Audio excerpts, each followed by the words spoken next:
क्योंकि हम लोग जो लास्ट क्लास तक क्वेश्चन सॉल्व किए थे केवल सिंपलेस्ट फार्मूला निकाले थे, है ना, याद है? सिंपलेस्ट फार्मूला केवल हम लोग निकाले थे, लेकिन हम लोग को एक फार्मूला और कैलकुलेट करना है, क्या? Molecular formula. आज कुछ ज़्यादा ही पढ़ाते हैं,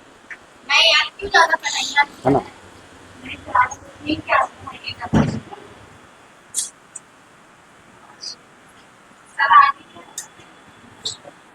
लगाइए वेपर डेंसिटी। देखो वेपर डेंसिटी होता है क्या?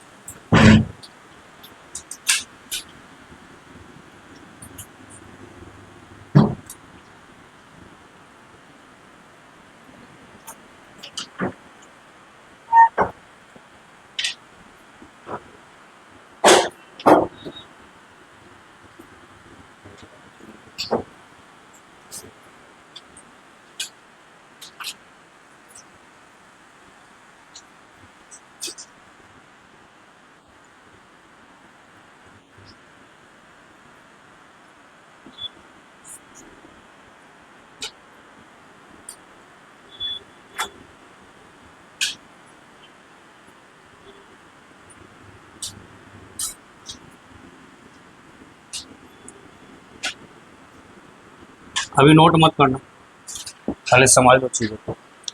अब देखो वेपर डेंसिटी होता है क्या, यहाँ पे चीज़ों को समझ लो।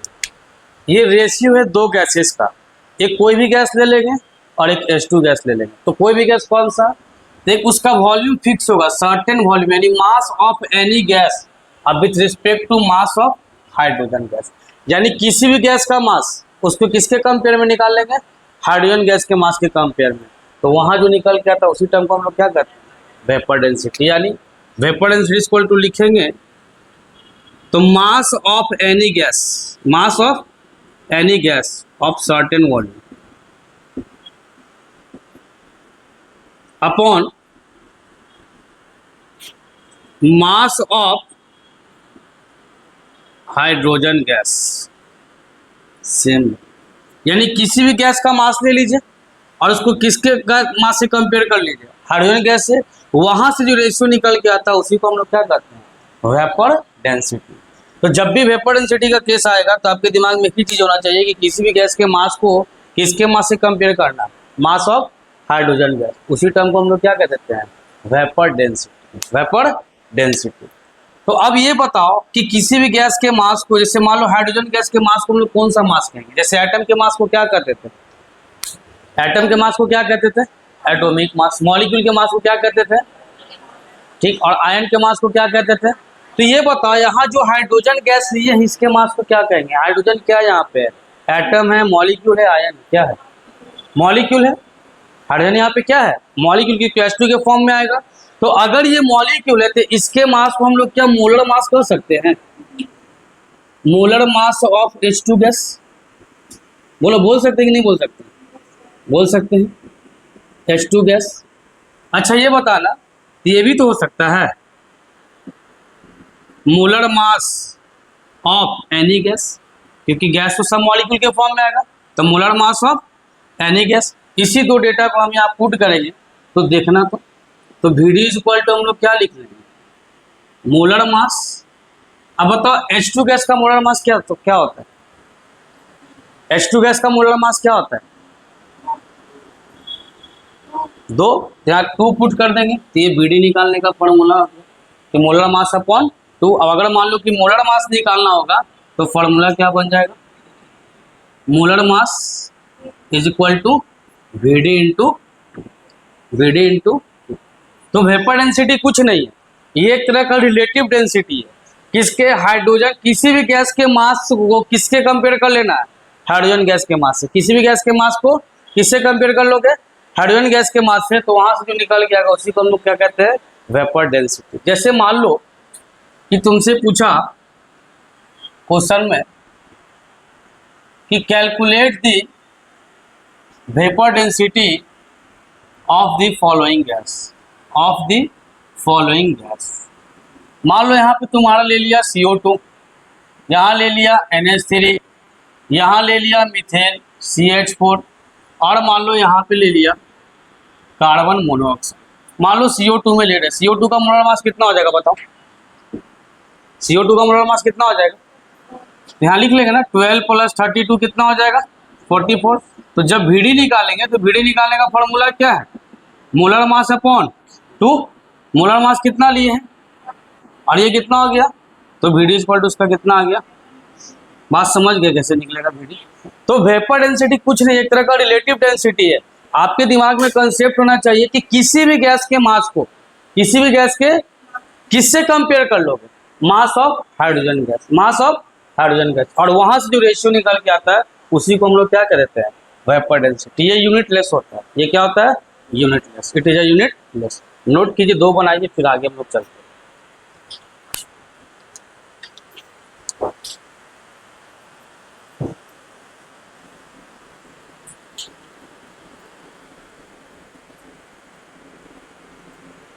तुम लोग का घर यहाँ पे नियर बाई से है? नहीं, भीगना तो अलग चीज होता है, वो सरफेस पे जो पानी जमा होता है वो सबसे डेंजर होता है। भीगना तो अलग, भीगने से थोड़े साबुन है कि पिघल जाएंगे, मेल्ट हो जाएंगे, ऐसा थोड़े कुछ है। हाँ, तुम डर डर के, हम डर डर के गाड़ी चला करके है? इसको पॉज कर दो।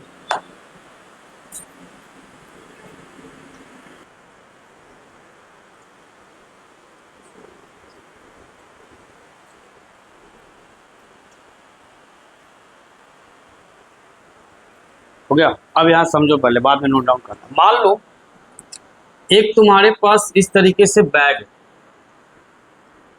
ठीक है, पोटली टाइप का बैग है। चल, अब मान लो इसके अंदर 200 कॉइन भरा हुआ है, कुछ भी का कॉइन भरा हुआ है, ठीक है। अब पूछा कि आपको पता नहीं इस कॉइन का वेट क्या है, अब पूछा कि इस पॉट का मास बताइए, तो आप क्या कहिएगा? मान लीजिए कि ये जो मास ऑफ पॉट जो होगा ये कितने कॉइन के बराबर हो जाएगा? 200 कॉइन के बराबर, जितना उसका मास होगा। ये पॉट बोले वो मास समझिए कि इसका कोई मास ही नहीं, इसलिए हम बोले थे कि बैग समझिए। इसके मास को छोड़ दीजिए, इसका मास नेग्लिजिबल। इसके मास को हम लोग को नहीं कंसीडर करना है स्पॉट के, केवल इसके अंदर जो इसके मास को कंसीडर करना, क्योंकि एक्चुअल हम लोग कोई सामान को मार्केट में सेल नहीं करेंगे, इसका मेजरमेंट करेंगे। कंसेप्ट को समझना है। अगर मान लीजिए कि इसी तरीके से मान लीजिए कि आपके पास एक स्क्वायर टाइप का कंटेनर, ठीक है, और इसके अंदर मान लो 300 coin,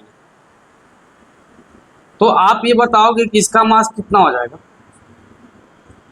mass of rectangle container, ये कितने कॉइन के बराबर हो जाएगा? ये बार बार कॉइन लिख रहे हैं, बार बार कॉइन लिख रहे हैं, तो हम चाह रहे हैं कि बार बार कॉइन ना लिख करके अगर इस कॉइन वर्ड को हम लोग रिप्लेस कर दे नए वर्ड से, वो क्या केजी। तो बताओ स्पॉट का मास कितना हो जाएगा? हो जाएगा? हम बता इसको रिप्लेस किए हुए उसी एक वर्ड क्या यूनिट्स केजी, तो इसका कितना हो जाएगा? 300। ये बात समझे?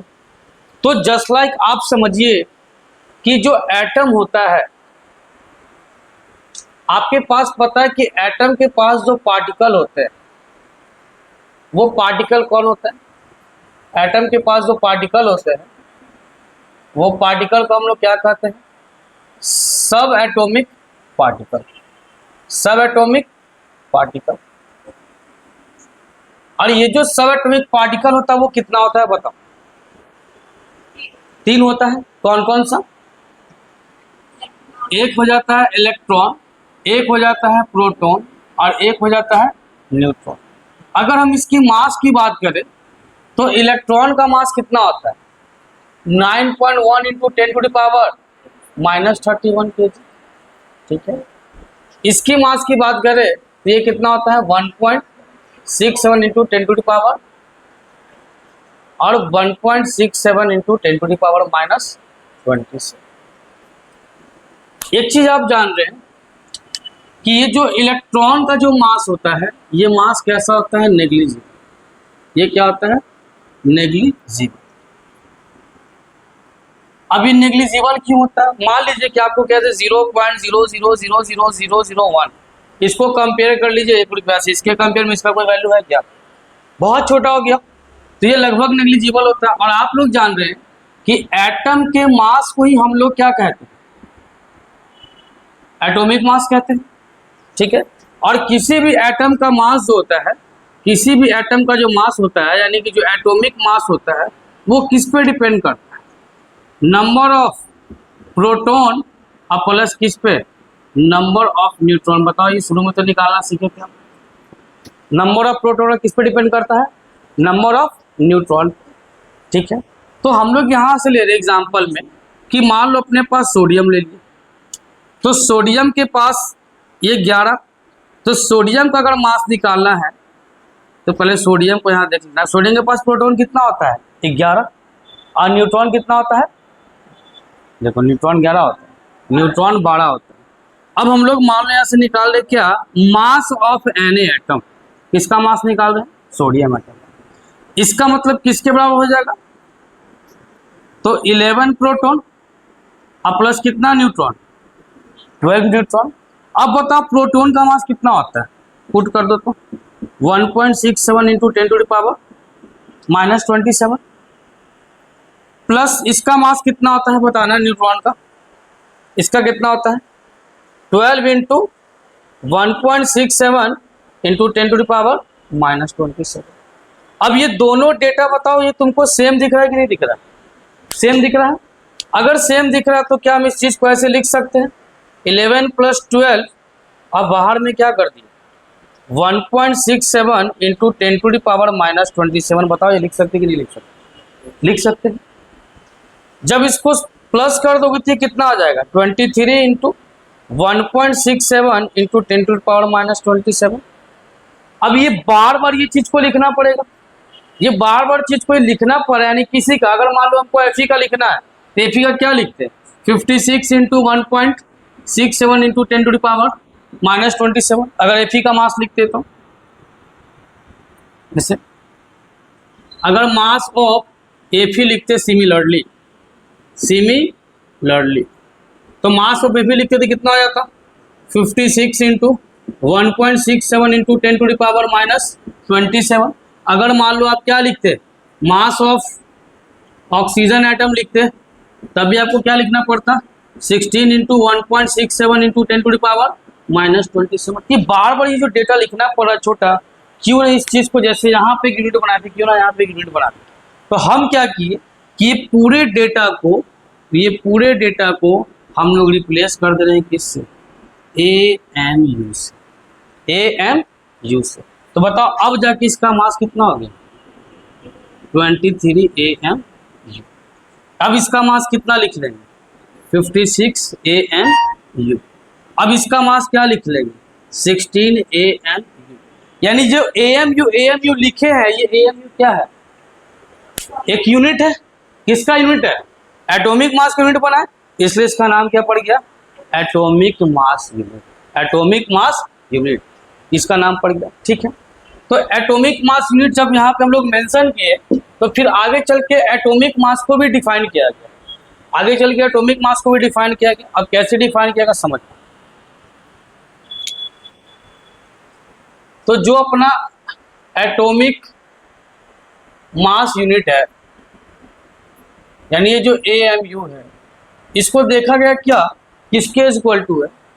1/12 मास ऑफ कार्बन 12 एटम। किसके इक्वल आया? 1/12 मास ऑफ कार्बन 12 एटम। यानी एक AMU जो है, एक एटॉमिक मास, इसके बराबर देखा गया था। कार्बन 12 एटम का कितना पार्ट लेना है? 1/12 पार्ट। तो अभी तक तो कार्बन 12 एटम का मास नहीं पता था। आगे चल के further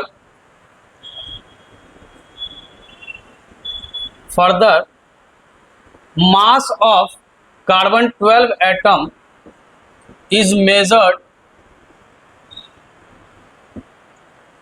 by a device spectrometer. Spectrometer, जब स्पेक्ट्रोमीटर से इसको मेजर किया गया तो जो मास ऑफ C12 आया था वो 1.99 इंटू 10⁻⁻23। तो अब यहां से जान लीजिए कि हम लोग जानते हैं क्या, इसको फर्स्ट मान फ्रॉम इक्वेशन फर्स्ट से अब, तो 1 AMU जो है ये किसके इक्वल हो गया, 1/12 मास ऑफ कार्बन 12 एटम। अब बताइए पूरे डेटा को हम लोग, ये जो पूरा डेटा है इसके जगह पे हम लोग क्या लिख सकते हैं, 1.99 इंटू 10⁻⁻23 लिख सकते हैं, क्योंकि मास ऑफ कार्बन 12 एटम यही आता है। तो यहाँ देखो तो क्या हो जाएगा, 1/12 इंटू 1.99 इंटू 10⁻⁻23 आया। अब बताओ यहाँ से कि 1.99 इंटू 10⁻⁻23 डिवाइडेड कर दीजिए 12। जब 12 से डिवाइड दोगे तो 0.166 ऐसा कुछ करके आएगा, ऐसा कुछ करके आएगा। तो अब इसको राउंड ऑफ में लेकर क्या होगे, तो एक डिजिट को साइंटिफिक नोटेशन लगाते कहाँ आ जाएगा, यहाँ लाना पड़ेगा। जब यहाँ लाना पड़ेगा तो बताओ ये कितना हो जाएगा, 1 पॉइंट लगभग माने थे 67 इंटू 10⁻⁻24 कितना आ गया, 24 आ गया। तो ये ग्राम में आया, ये किस में आया, ग्राम में, ये ग्राम में आया। हम यहाँ पे कौन सा यूनिट लिए हुए हैं, केजी वाला। तो केजी में कन्वर्ट करने के लिए कितना, 10⁻³ से मल्टीप्लाई कर देंगे। तो जब मल्टीप्लाई कर दो तो बताओ कितना आ जाएगा, 1.61 इंटू 10⁻27 आएगा कि नहीं आएगा। अब बताओ कि 1 AMU तो इसके बराबर हो गया, तो हम लोग इस डेटा को क्या कर दिए, यहाँ से रिप्लेस कर दिए, रिप्लेस कर दिए ना, क्योंकि ये कितना था 1.61 इंटू 10⁻27 किससे रिप्लेस किए, AMU। तो एक AMU का वैल्यू इतना आना चाहिए, एक AMU का वैल्यू इतना निकल करके आ गया। तो यानी कि AMU है क्या, तो AMU कुछ नहीं, it is a unit of atomic mass, it is unit of atomic mass. इसको कंपेयर किया किससे, एक कार्बन 12 एटम के मास को किससे कंपेयर किया गया, 1 उसके 12 पर। जब कैलकुलेट किया गया तो उसका मास किसके बराबर निकल के आता है, प्रोटॉन और न्यूट्रॉन के। इसीलिए उस यूनिट को हम लोग क्या मान लिए, एटॉमिक मास यूनिट। अब यहाँ समझना ये निकल के आ गया। एक आप जानते होंगे एवोगैड्रो नंबर, एवोगैड्रो नंबर जानते हैं, एवोगैड्रो नंबर क्या होता है, 6 पॉइंट, ठीक है। नोट में यहाँ पे बात लिखते हैं, उधर लिख दे क्या, तो पहले नोट कर लो, फिर लिखते हैं, नोट कर लो, नोट कर लो। 1 AMU को देखा गया 1/Na ग्राम के बराबर, 1 AMU 1/Na के बराबर होता है। कैसे, अब यहाँ पे इसका हम प्रूफ देते हैं। 1/Na का वैल्यू कितना होता है, 6.022 इंटू 10⁻23। ये ऊपर जब जाएगा तो बताइए क्या हो जाएगा, ये ऊपर जब जाएगा तो इंटू 10 कितना, -23, और ये भी सॉल्व हो जाएगा 0.166। तो जब इसको राउंड ऑफ करेंगे तो कितना हो जाएगा बताओ, 1.66, यानी 1.67 इसको राउंड ऑफ करके लिख सकते हैं, इंटू 10⁻23 ग्राम में, सॉरी हाँ 24 ग्राम में, केजी में करेंगे तो कितना आ जाएगा,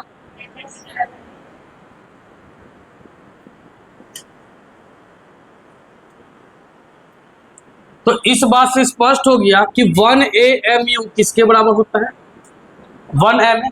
तो ये भी कह सकते हैं कि 1 AMU is equal to 1/Na, या आप यह क्या कर सकते हैं कि 1.67 इंटू 10⁻⁻24, ये आपको पता। अब हम लोग यहां से आए, इसको मिटाते हैं। अभी आपको बोले कि अगर आपसे 1 मोल एटम का मास पूछेगा कि 1 मोल एटम का मास क्या होगा, आपसे पूछा कि मास ऑफ 1 मोल एटम, तो आपको पता क्या करना पड़ेगा, मास ऑफ 1 एटम को किससे मल्टीप्लाई करना, 6.022 इंटू 10⁻⁻23 यानी Na से। यानी इसको ऐसे लिख सकते हैं कि mass of one atom into N Avogadro number से मल्टीप्लाई कर देंगे। एक एटम का मास क्या होता है?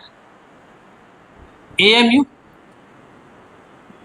1 EMU इंटू क्या? Na। अभी हम लोग जानते हैं कि एक AMU बराबर क्या होता है जी, थोड़ा देर पहले निकाले, 1/Na होता है कि नहीं होता? तो इसका मतलब 1/Na ग्राम होता है, 1/Na ग्राम लेते हैं। तो यहाँ देखो तो क्या लिख देंगे, 1/Na और इंटू यहाँ पे क्या कर दिए Na, और बाहर में क्या लगा दोगे, ग्राम। निकल के कितना आ जाएगा ये, यानी कि जो भी आएगा उसमें क्या लगा देना होगा, ग्राम लगा देना होगा। एग्जाम्पल में आपसे पूछ लिया mass of 1 mole zinc atom, कितना पूछा? तो आपको क्या करना होगा कि मास ऑफ 1 Zn एटम को किससे मल्टीप्लाई कर दीजिएगा, Na से। एक जिंक एटम का मास कितना हो गया, 65 AMU इंटू यहाँ पे क्या कर दीजिएगा, Na कर दीजिएगा। अब 65 यहाँ पे आप क्या लिख सकते हो, 1/Na, और इंटू यहाँ पे क्या कर दिए Na, बाहर में ग्राम लगा दो। तो अब ये Na खत्म हो जाएगा, यानी ये आपको क्या निकल के आ गया, 65 ग्राम। अगर मान लो कि हम यहाँ पे 65 लिखते तो कभी ये डेटा कैंसिल आउट होता क्या, तो फिर अलग चीज आ जाता। तो अगर 1 मोल एटम का मास पूछेगा तो आपको कुछ नहीं करना, उसके एटॉमिक मास में क्या लगा देना है, ग्राम लगा देना है। क्या लगा देना है, और इसी को हम लोग ग्राम एटॉमिक मास भी कहते हैं। क्या कहते हैं, ग्राम एटॉमिक मास भी। आगे हम लोग पढ़ें। तो फिर एक टर्म यहाँ से निकल के आता है क्या, फिर एक टर्म निकल के आ गया रिलेटिव एटॉमिक मास। क्या निकल के आ गया, रिलेटिव एटॉमिक मास। तीसरा जो टर्म निकल के आया यहां से, रिलेटिव एटॉमिक मास। बताओ इस कुछ हेडिंग से तुमको कुछ पता लग रहा है क्या, रिलेटिव एटॉमिक मास तुम्हारे हिसाब से कुछ पता लग रहा है क्या? ये रिलेटिव एटॉमिक मास, ये छोड़ दो, एटॉमिक मास रिलेटिव का मतलब क्या हो गया, रिलेटिव का मतलब क्या हो गया, हाँ वही रिश्तेदार। तो किसी चीज को किसी से क्या करना, रिलेट करना। तो ये कौन सा मास, ये रिलेटिव एटॉमिक मास मतलब क्या, कि किसी एक मास को किसी दूसरे से क्या कर लिए, कंपेयर करेंगे, और वो जो निकल के आएगा उसको कौन सा मास कहेंगे, relative atomic mass. Short form इसको कहते हैं राम। क्या कहते हैं, राम। क्या कहते हैं। तो ये क्या होता है, कहता है कि mass of 1 atom, mass of 1 atom divided by 1/12 mass of carbon 12। सुनना है आप, तब डेफिनेशन लिखाएंगे। रिलेटिव एटॉमिक मास क्या कहता है कि अगर किसी भी एटम का आपको राम निकालना है तो उस एक एटम के मास को आपको किससे कंपेयर करना होगा, 1/12 मास ऑफ कार्बन 12 एटम। तो आपको उसका क्या मिल जाएगा, राम मिल जाएगा। जैसे एग्जांपल में तुम क्या किए, Fe ले लिए, या मान लो Zn ले लिए, जिंक ले लिए। तो relative atomic mass of zinc, तो आप क्या करोगे, मास ऑफ 1 जिंक एटम लिखोगे कि नहीं लिखोगे, लिखोगे।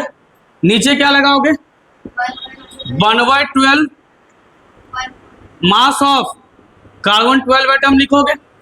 एक एटम का, जिंक एटम का मास कितना हो जाएगा, 65 AMU। और भाई ये किसके बराबर होता है, अरे बकलो, AMU के बराबर होता है, तो 9.5 करें। ये खत्म हो गया, यानी ये क्या निकल के आ गया, 65। यानी ओवरऑल कंक्लूजन क्या निकल के आया कि अगर मान लो जिंक है तो जिंक का 3 तरह से रिप्रेजेंटेशन होगा। अगर आपको दे दिया क्या, 65 AMU, या अगर आपको दे दिया क्या 65, या अगर आपको क्या दे दिया 65 ग्राम। तो ये क्या आपको बता रहा है, 65 AMU आपको क्या बता रहा है, एटॉमिक मास नहीं बता रहा, मास ऑफ 1 जिंक एटम। समझ में आ गया, ये बोलेंगे है एटॉमिक मास ही, तो एक जिंक एटम का मास। ये आपको क्या बता रहा है, यानी ये राम हो गया। ये क्या हो गया, ग्राम हो गया, रिलेटिव एटॉमिक मास। और ये क्या हो गया, ये क्या बता रहा है, mass of 1 mole zinc atom, या इसी को हम लोग कहेंगे क्या, ग्राम एटॉमिक मास, शॉर्ट फॉर्म में GA। अब नोट कीजिए, अब नोट कीजिए, नोट करो। हम लोग क्या कह देते हैं, दिमाग में नोट रखना कि ग्राम एटॉमिक मास बेसिकली कुछ नहीं है, किसी भी एटम के मास को किस में रिप्रेजेंट कर दोगे, ग्राम में, तो वो तुम्हारा क्या हो जाएगा, ग्राम एटॉमिक मास। यानी कह सकते हैं कि atomic mass of element, atomic mass of an element represent in gram is known as, क्या क्या आ जाएगा, gram atomic mass, gram atomic mass, gram atomic mass. इसका फॉर्मूला होता है number of gram atom, number of gram atom, number of gram atom is equal to होता है मास of element in ग्राम। अब बाय में क्या कर दीजिएगा, एटॉमिक मास। ध्यान दें, मान लीजिए आपसे क्वेश्चन पूछा, find the number of gram atom in 56 gram of Fe। तो जब नंबर ऑफ ग्राम एटम आप निकालिएगा तो एलिमेंट का मास कितना दे दिया, एटॉमिक मास कितना हो जाएगा, कितना हो जाएगा 56। सॉल्व कीजिए तो कितना आ जाएगा, कितना आ जाएगा 1 आ जाएगा। तो इसका हम लोग यहाँ पे क्या करें, एटॉमिक मास को यहाँ पे क्या लगा लेंगे, AMU लगाएंगे ना, तो AMU लगाओ यहाँ पे, एक AMU बराबर क्या लिख लोगे, 1/Na लगाओगे। तो ये 1 मोल का मास है, ये किसका मास है, 1 मोल का मास है। और यहाँ पे हम लोग क्या लिख लेंगे, 1/Na लिख लेंगे। ये 56 तो कट जाएगा ना, तो ये पे कितना आ जाएगा 1 ग्राम, और पर यहाँ पे क्या आ जाएगा, AMU की जगह लिखोगे तो क्या आ जाएगा बताओ, 1 ग्राम किसका मास है, 1 ग्राम किसका मास है, 1 मोल का मास है। तो 1 ग्राम जहाँ पे है, तो ये 1 ग्राम की जगह 1Na भी लिख सकते हैं, ठीक है। और AMU की जगह क्या लिख सकते हो, 1/, ये खत्म हो जाए तो क्या आ जाएगा, समझ में आ गया। तो डायरेक्ट अब उतना यूनिट पे हम लोग नहीं चलेंगे, ये लिखेंगे डिवाइड देंगे, आंसर।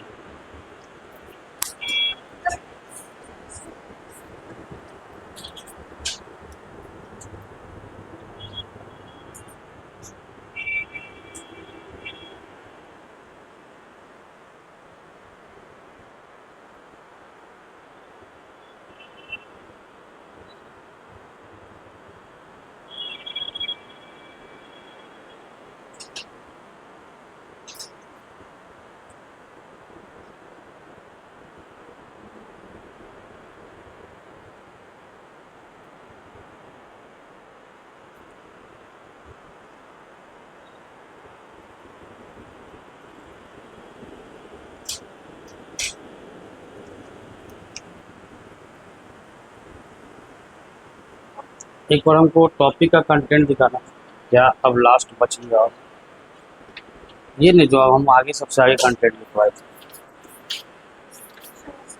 हाँ वो शुरू में लिखवाए होगा ना सिलेबस, स्मॉल पार्ट 1 में कितना क्या पढ़ना है। Atomic mass, average atomic mass हो गया, इंट्रोडक्शन टू मोल कंसेप्ट हो गया, परसेंटेज कॉम्पोजिशन तो हम लोग देख चुके हैं, कंसेप्ट एम्पिरिकल मॉलिक्यूलर फॉर्मूला देख लिए, वेपर डेंसिटी आज देख लीजिए, ग्राम एटम देख लीजिए। अब इससे बच गया केवल आपको ग्राम मॉलिक्यूल, ग्राम आयन बताना है, और अप्लाइड मैथ वगैरह हो गया इधर का। चलिए बाकी अगले क्लास से हम लोग इसको और मोल कंसेप्ट पार्ट 2 हम लोग स्टार्ट करेंगे।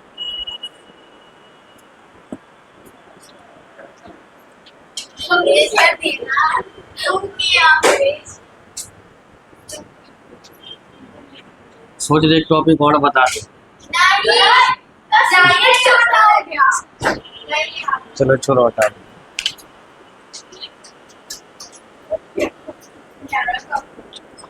अगले क्लास में